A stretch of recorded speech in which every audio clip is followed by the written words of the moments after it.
पहले महाराष्ट्र की इस महान भूमि को डॉक्टर बाबा साहब भीमराव अंबेडकर, छत्रपति शिवाजी महाराज, साहूजी महाराज, अन्ना भाऊ साठे, गाडगे महाराज, संत तुकाराम, आंदोलनों और क्रांतियों की भूमि सावित्रीबाई फूले की इस भूमि को नमन करता हूं, आपको प्रणाम करता हूं।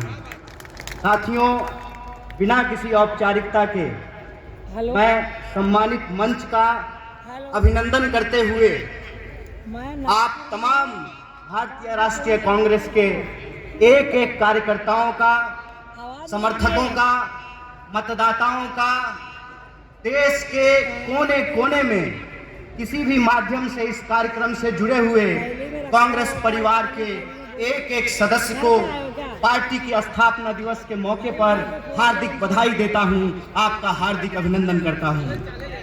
दोस्तों, ये हम सब के लिए बड़े गर्व की बात है कि देश की सबसे पहली और सबसे पुरानी राजनीतिक दल, जो एक राजनीतिक दल नहीं है, जिसने आज के भारत का नींव रखा है, उस पार्टी का हम स्थापना दिवस मना रहे हैं। ये हमारे लिए गर्व की बात है। जब हम अपने पार्टी की स्थापना दिवस मना रहे हैं तो हमको कुछ बात अपने दिमाग में, अपने जहन में उतारने की जरूरत है। सबसे पहली बात यह है कि जब हम नागपुर में यहाँ मना रहे हैं तो जो लोग नागपुर को संघ भूमि बनाना चाहते हैं, उनको हम चुनौती देना चाहते हैं, जब तक कांग्रेस पार्टी जिंदा रहेगी, जब तक इस देश में एक भी कांग्रेसी कार्यकर्ता जिंदा रहेगा, अपने रक्त के आखिरी कतरे तक नागपुर को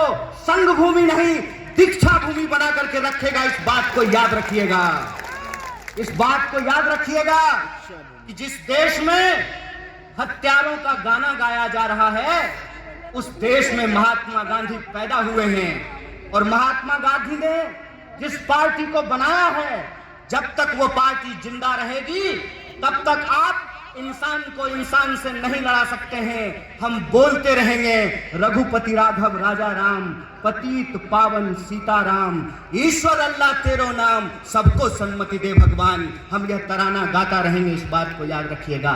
और जब आज हम पूरे देश को यह संदेश देना चाहते हैं भारतीय राष्ट्रीय कांग्रेस की तरफ से कि है तैयार हम, तो किस बात के लिए तैयार हैं हम तैयार हैं इस देश के संविधान की रक्षा करने के लिए।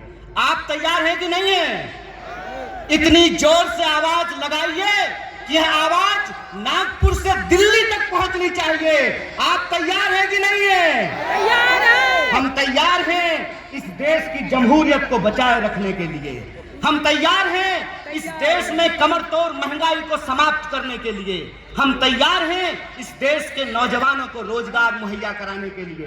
हम तैयार हैं महिलाओं के ऊपर होने वाले अत्याचार को समाप्त करने के लिए। हम तैयार हैं आजाद देश में आजादी की रक्षा के लिए। हम तैयार हैं, यह हमारा संकल्प है। और जब हम इस संकल्प को दोहरा रहे हैं तो एक चुनौती भी हम लोगों को समझना पड़ेगा भाइयों। चुनौती ये है कि आप में से बहुत सारे लोगों को एक अनुभव हुआ होगा कि जब आप किसी पॉकेटमार को ट्रेन में पॉकेटमारी करते हुए पकड़ लेंगे तो पॉकेटमार इतना चालाक होता है कि वही जोर से चोर चोर चिल्लाना शुरू कर देता है। बोलिए, होता है कि नहीं होता है? आज हमारे साथ इस देश की सबसे पुरानी पार्टी, इस देश को आजादी दिलाने वाली पार्टी, महात्मा गांधी की पार्टी, पंडित जवाहरलाल नेहरू, सुभाष चंद्र बोस, मौलाना अबुल कलाम आजाद, सरदार वल्लभ भाई पटेल, एनी बेसेंट, सरोजिनी नायडू की पार्टी के साथ भी यही हो रहा है कि हमने चोर को चोरी करते हुए फिर से पकड़ लिया है। हमने इनको अंग्रेजों के साथ चाय पर चर्चा करते हुए देखा था, तो जो चाय बेचने की बात करते थे, हमने उनको देश बेचते हुए रंगे हाथ पकड़ लिया है। और जब हमने उनको देश को रंगे हाथ बेचते हुए पकड़ लिया है, तो पॉकेटमार को जब पकड़ लीजिएगा तो वो चोर चोर चिल्लाने लगेगा। वो कहते हैं कि कांग्रेस इस देश में भ्रष्टाचार लेकर के आई। एक सवाल हम पूछना चाहते हैं, आज आप कांग्रेस के नेताओं के घर पे ईडी भेजते हैं। परसों जया साहब के पिताजी से वही कांग्रेस का नेता अगर फोन पे सेटिंग कर ले तो वो ईडी जो है अपना रास्ता कैसे भूल जाती है, वो पता कैसे भूल जाती है। इसका मतलब ये है कि जो पार्टी देश की पार्टी है, उस पार्टी को देश के आम लोगों के नजर में बदनाम किया गया है। और देश के आम लोगों के नजर में इसलिए बदनाम किया गया है कि अगर आप कांग्रेस के प्रति अपनी भावना छोड़ देंगे तो देश में कोई आपकी बात करने वाला नहीं रहेगा। इस बात को याद रखिएगा।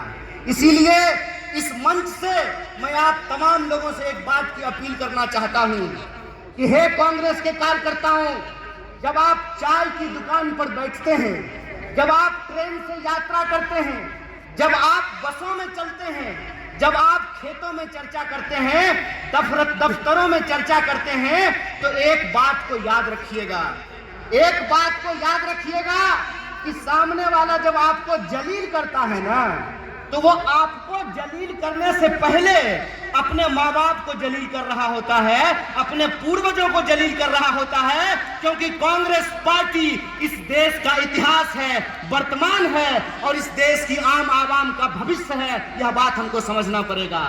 हमको समझना पड़ेगा कि कांग्रेस पार्टी अंग्रेजों से लड़ करके इस देश को आजादी दिलाई।